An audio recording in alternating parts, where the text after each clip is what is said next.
Sir? Our attendance registers will guide us accordingly.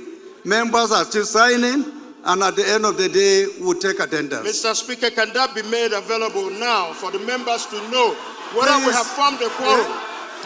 Whether we have formed a quorum, Mr. Speaker, as enshrined in the Constitution, Mr. Speaker, so that our deliberations are not going to be deliberations based on illegality. It is noted, Honorable. Please, you can sit down. I listened to Mr. President's proclamation where he said that the sole administrator will be reporting to the Federal Executive Council. Mr. Speaker, I disagree, with that position and insist that the provision of Section 11(4) of the Constitution should take precedence over that. Mr. Speaker, I so move. Sir, right, Honorable Speaker. Gazette of State of Emergency Proclamation 2025, River State. In compliance with the provisions of Section 305, subsection 2 of the Constitution of the Federal Republic of Nigeria, 1999, as amended, I hereby forward the consideration of the House of Representatives copies of the official Gazette of the State of Emergency Proclamation 2025. I wish, in view of the grave and urgent situation that has necessitated its issuance, to particularly commend this proclamation to the House of Representatives for consideration and approval in line with the Constitution. The main features of the proclamation are as follows.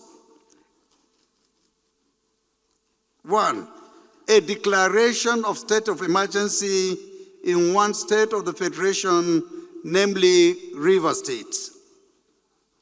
2, the suspension from office of the governor, his deputy, and all members of the State House of Assembly.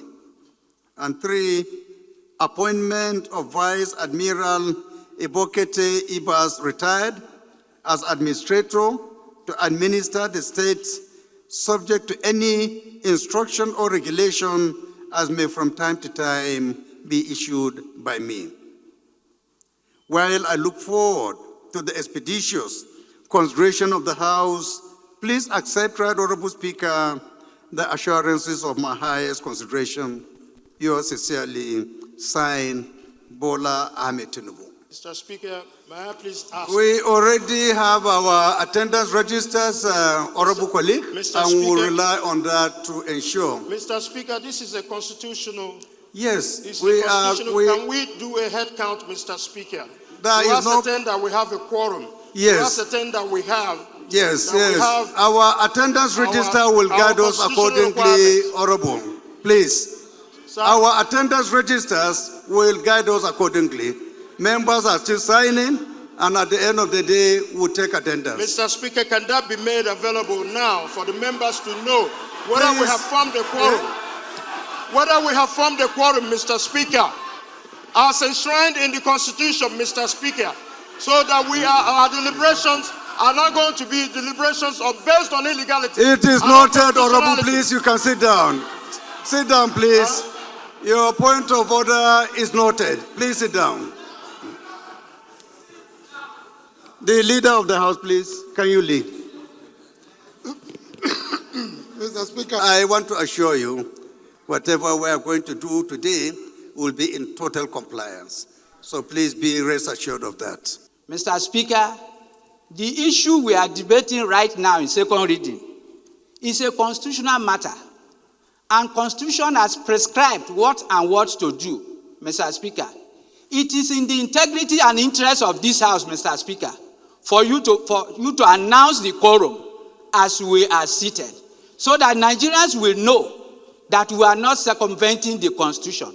So, Mr. Speaker, honorable colleagues, this is not about either supporting or opposing what Mr. President has said, but because of your impeccable leadership, the kind of leadership you have given to us in this House, and the kind of leadership that Nigerians have come to believe in, Mr. Speaker, it is good enough, and I urge you that we comply strictly with the Constitution by first transparently announcing the quorum as it is now for us to go into this debate. I so move, Mr. Speaker. For the country, as far as I'm concerned, because of the economic sabotage that is going to affect every one of us, nobody can take his eyes away from that. I want to believe that Nigeria must move forward. We are not yet at the point of voting. So the point of vote, what are being raised, until we get to the point of voting, that is when possibly that clause could be asked. But for now, we are supposed to consider what is before us, and what is before us is the request by Mr. President to tackle the issue or to approve for him for rivers.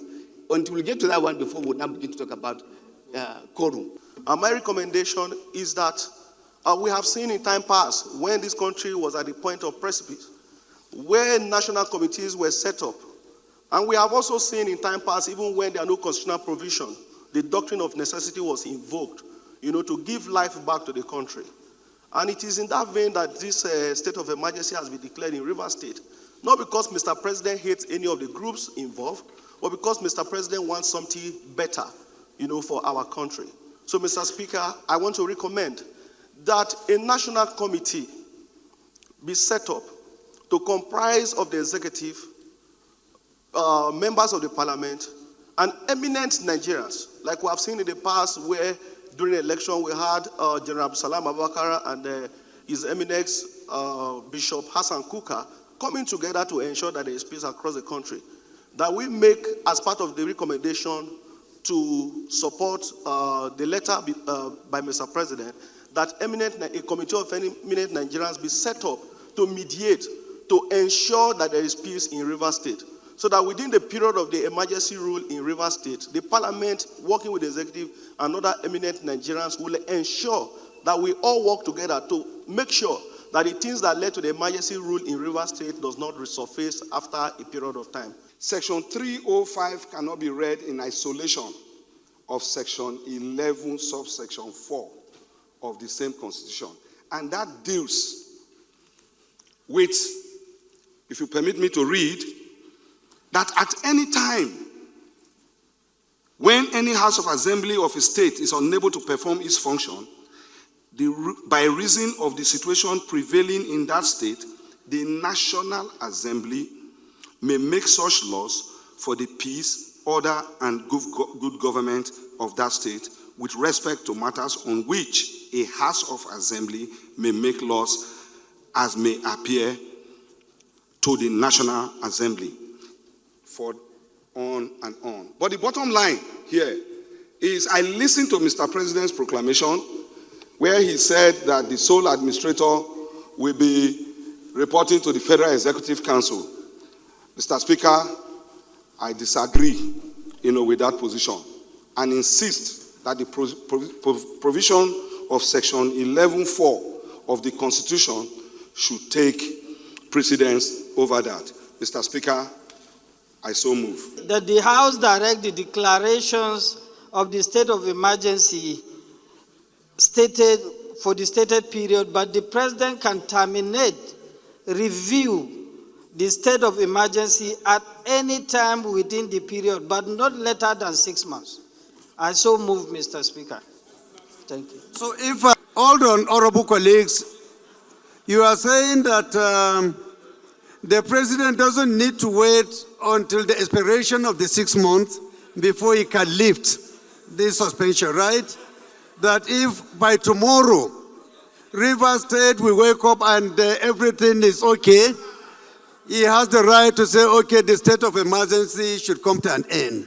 So rather than just tying us to 6 months, you are saying at any given time, between the first day after the passage of this particular request, the President is at liberty to lift this suspension. Is that what you are saying? Okay, please can we get somebody to second? Honorable Miriam, before I put the question... Order, please. Before I put the question, I want the House to note that today's plenary is being attended by 243 members based on our attendance registers. Just for records, we are more than satisfied the requirement of this particular amendment. So, honorable colleagues, with your kind permission, I put the question. Those in support of this motion should say aye. Those in support should say aye. Those in support should say aye. Those against should say nay. There is have it.